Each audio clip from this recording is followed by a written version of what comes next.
Hey, God bless you, Greater Harvest family. This is your pastor. I pray you are well.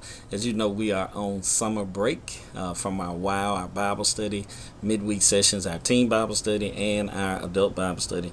We're on summer break. Many of us, including myself, need a break. Some of you need a break, and I hope that you will get it and take it.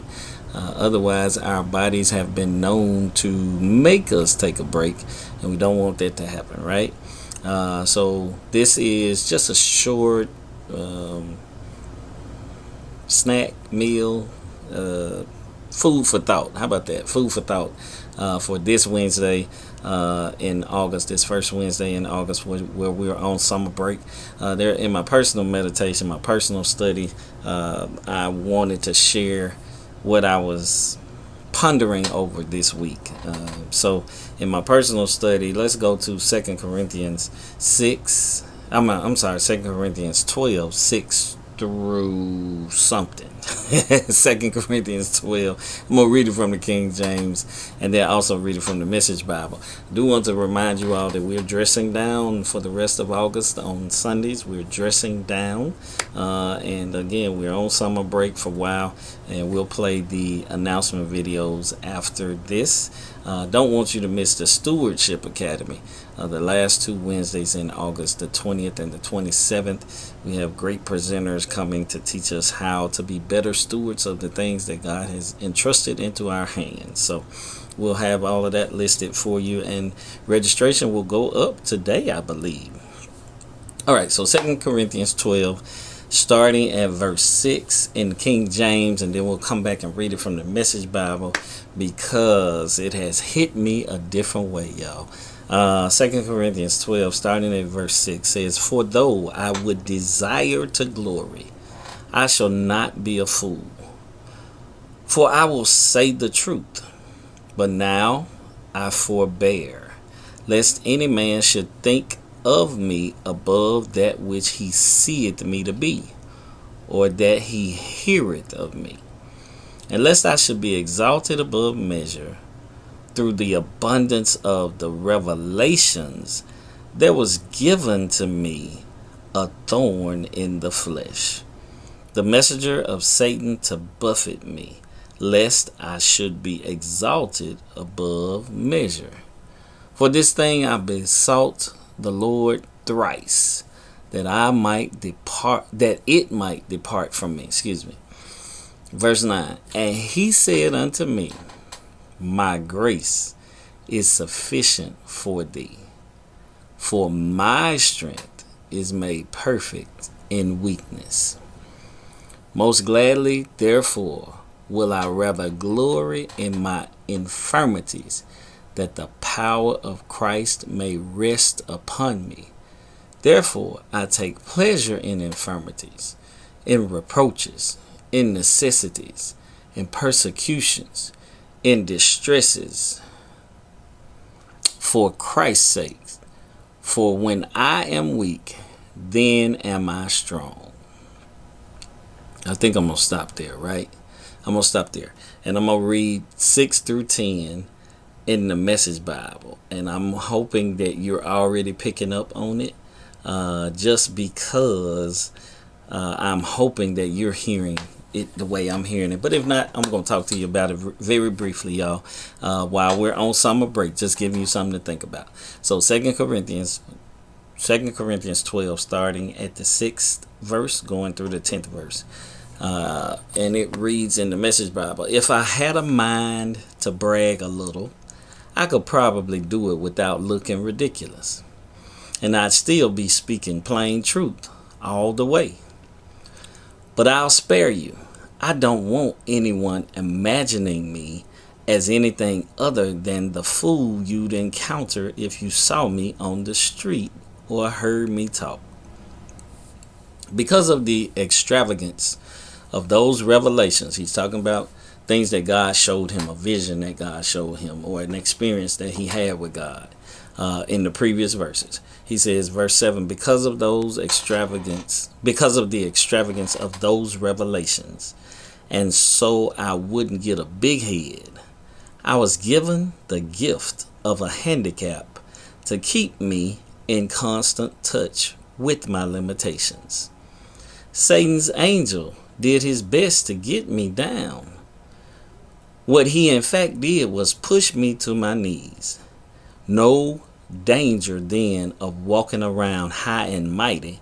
At first, I didn't think of it as a gift and begged God to remove it. 3 times I did that. And then he told me, my grace is enough. It's all you need.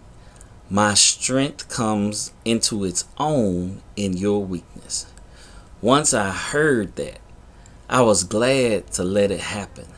I quit focusing on the handicap and began appreciating the gift. It was a case of Christ's strength moving in on my weakness. Now I take limitations in stride and with good cheer. These limitations that cut me down to size, abuse, accidents, opposition, bad breaks. I just let Christ take over. And so the weaker I get, the stronger I become. Y'all, there's so much in there. But I'm just going to focus on what has struck me in a very different way. We mainly focus on the prayer 3 times. When Paul is saying he had this thorn in the flesh, we focus on Paul praying 3 times. We focus on God speaking to Paul, not removing the issue, but saying my grace is sufficient for thee, and then my strength becomes perfect in weakness. Y'all, what got me today is the man said God gave him a thorn in the flesh. He said I was given a thorn in the flesh. I was gifted a thorn in the flesh.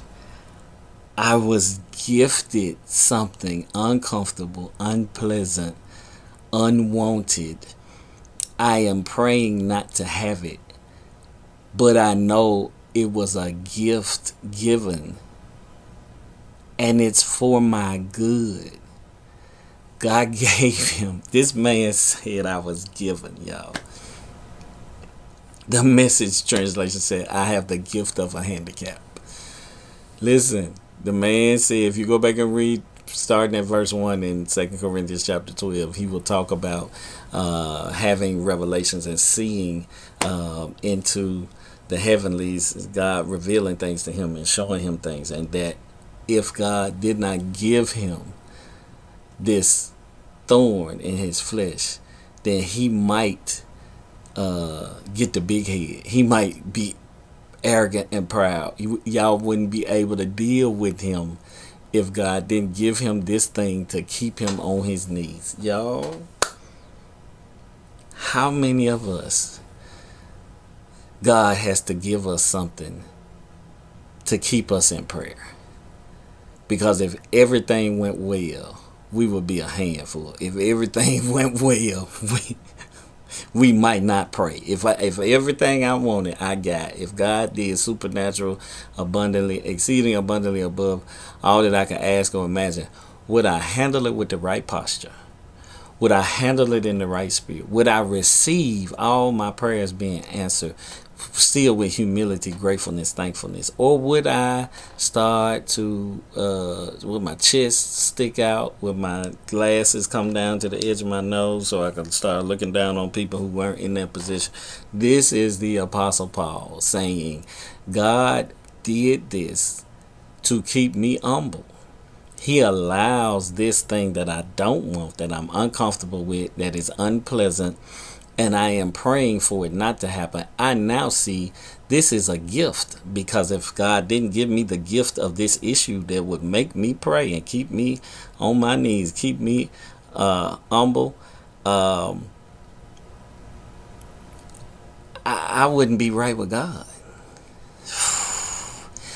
I don't know if that's hitting you like that's hitting me, but He said, I need this thing that I don't want. I need this issue that I don't want. I need this pain that I don't want, because this pain keeps me on my knees. It keeps me praying. It keeps me close to God. It keeps me walking in humility. It keeps me walking in the right spirit. Because if I didn't have this thing with all the other blessings that I have in my life, I would take on a posture that displeases God. And then I lose while looking like I win. So I would rather look like I'm losing and win than look like I'm winning and lose. Listen, just giving y'all that some food for thought. We'll talk about it another time. Y'all can believe me, it's coming up in a sermon. It's definitely coming up in the sermon, but it's gonna be in the crock pot for a while. But we gonna come back to this. I promise you, we gonna come back to this. But just evaluate yourself, analyze yourself. Maybe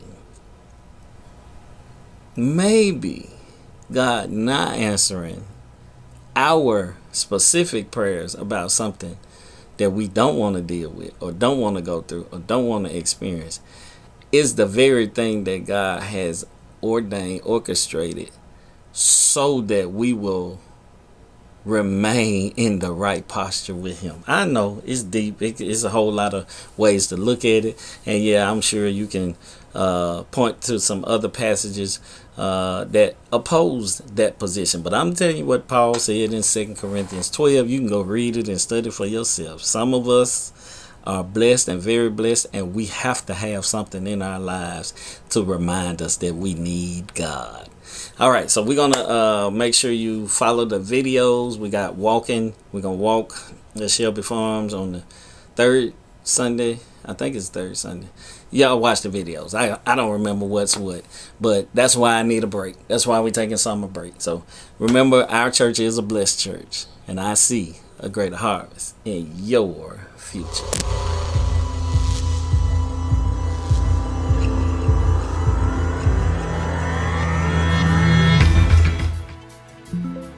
It's Brother Joshua Ward back again with your weekly announcement. You are invited to join us for prayer and Bible band every Tuesday at 11 a.m. and Bible study every Wednesday at 7 p.m. Come, let's study the Word of God together. Please remember to observe your daily scripture readings. Calendars and devotionals are available at the information station and our website, ghcmemphis.org. Right now, we are reading through the book of Joshua. Additionally, please pause for prayer every weekday at noon. Please start your prayer time by reciting the Lord's Prayer. We will be on summer break from Bible study for the month of August. We will resume in-person Bible study in September. We will have Sunday school with breakfast on the third Sunday of August. Join us in the fellowship hall on August 17th at 8:45 a.m. We will enjoy free breakfast and the Sunday school lesson. We are excited about the Stewardship Academy 2025. Come and learn ways to be better stewards of the blessings God has given us. The dates are Wednesday, August 20th and Wednesday, August 27th. Registration will be available on our website on August 6th, and we will close registration on August 18th. This will be an in-person only event, and dinner will be served. Remember, we are gathering safely. If you do not feel well, please stay home and join the service virtually. Your health and well-being are important to us. Finally, we ask you to visit our website, ghcmemphis.org, for our schedule for Bible band and Sunday school. These are your announcements for the week. Remember, our church is a blessed church, and we see a great